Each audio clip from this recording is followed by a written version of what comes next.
Friends, let us start with our next practical of Schmitt trigger. So as we know, many times we get unwanted triggering in the circuit.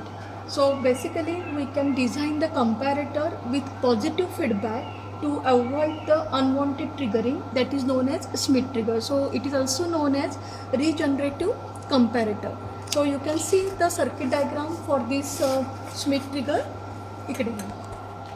Okay, so this is using LM356 IC.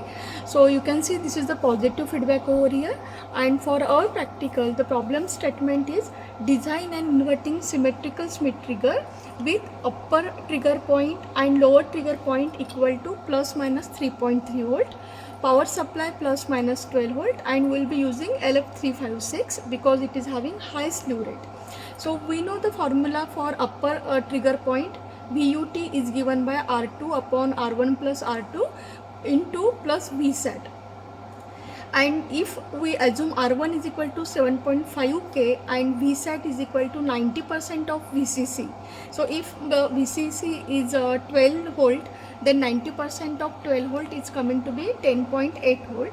So if you substitute VSAT is equal to 10.8, R1 is equal to 7.5K, we obtain R2 is equal to 3.3K. So using these values, the circuit is connected on the breadboard. So here you can see between pin number 3 to between pin number 3 to 6 we have connected 7.5K. Then from pin number 3 to ground we have connected 3.3K, and input from the function generator is connected through 2.2K. Now on the DSO you can see this is the input 1, that is your function generator input. Peak to peak voltage is 10 volt and frequency is something around 12 kilohertz is obtained, and output is observed on channel 2. So you can see the square wave as the output of channel 2. Now here in this we have to measure the upper threshold and lower threshold. So just overlap both the waveform. You can see over here the cursor is aligned for both the channels, and using cursor measurement you can find out the upper threshold voltage and lower threshold voltage. So for that what we have to do, you have to select the cursor, and from the cursor I am selecting channel 2. Okay, and for the channel 2 here using this knob you have to adjust